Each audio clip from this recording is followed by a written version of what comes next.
For Mark and Lisa Carter, this house was everything they had dreamed of. A spacious Victorian home, an unbeatable price, and the perfect place to start their next chapter.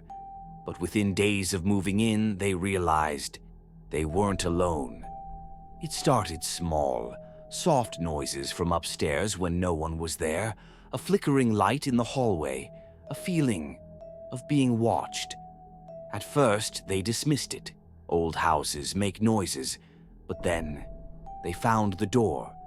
A hidden door concealed behind layers of wallpaper, a door that wasn't on the house's blueprint.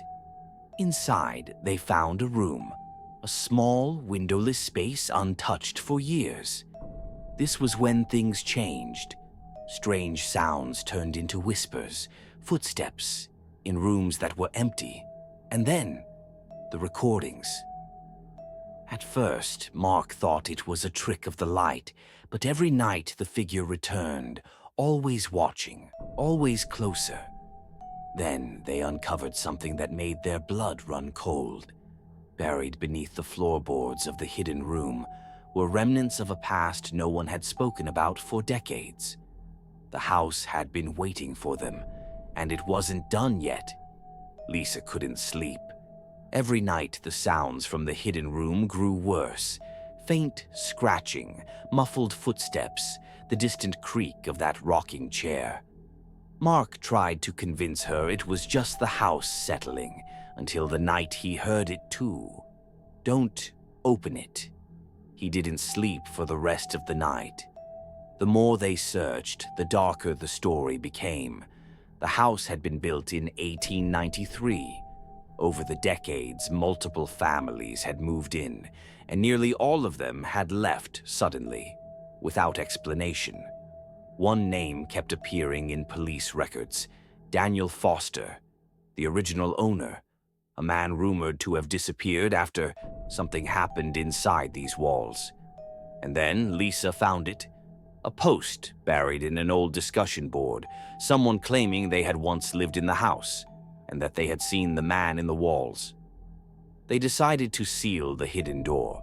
If they ignored it, maybe, just maybe, it would stop.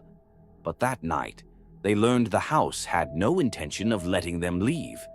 At exactly 3:15 a.m., the door ripped open, and from inside, something stepped out.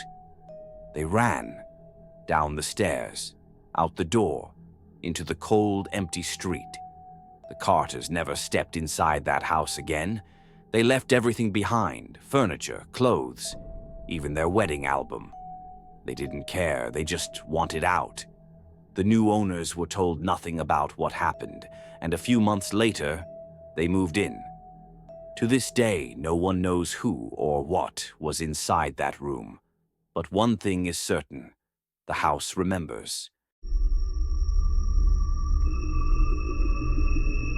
When Aaron and his wife Claire found the listing, it seemed too good to be true. A 3-bedroom home, a quiet neighborhood, a price far below market value. The seller was eager, almost desperate. They moved in a week later, but before they could even unpack, they noticed something strange. A key, one they never received during the sale. At the far end of the hallway, a door they hadn't noticed before. No mention of it in the house's floor plan, no records of it ever being built. They had no basement, at least they weren't supposed to. The air was thick, heavy. The deeper they went, the colder it became. A single wooden chair, placed in the center of the room. Carved into the walls were names, dozens of them, faded, some crossed out. Claire. That night, Claire woke up, gasping for air. The room was suffocating, the air thick with something unseen, something pressing down on them. Then, from the hallway, the basement door slammed shut on its own. And then, the whispers started. You should have left. As if it had never been there at all. They never spoke about what happened that night. They never searched for answers. The house had erased its past, and now it was waiting for someone new. When Daniel and his younger sister Emily moved into their late grandmother's house, they thought they knew everything about it. But there was one room they were never allowed to enter. A room that had been locked for decades. Their grandmother had never spoken about it, never gave them a reason, only one rule: never open the locked door upstairs. But now she was gone, and the house belonged to them. The door creaked open, revealing a bedroom frozen in time. It looked untouched, as if someone had just stepped out and never returned. Then she noticed the photographs. In every single photo, there was a little girl, one neither of them recognized. The house had always been quiet, but that night, something changed. And then came the footsteps. She whispered his name, but Daniel was already out of bed, staring at the open door. The rocking horse was no longer facing the wall. It was now turned toward the door. They needed answers, and that's when they found it. Her name was Margaret, their grandmother's sister. She had lived in the house, slept in that room, and then, one night, she disappeared. No body, no explanation. But she's still here. They set up a camera, hoping to prove they weren't losing their minds. And standing in the doorway was a shadow.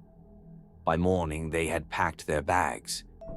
No one knows what happened to Margaret that night in 1952, but the house does, and it's still waiting for her to come home. 3 homes, 3 stories, 3 people who thought they were starting a new chapter, only to find themselves trapped in someone else's nightmare. Do you believe in haunted homes, or is it all just coincidence? Let us know in the comments below. Some houses were never meant to be lived in.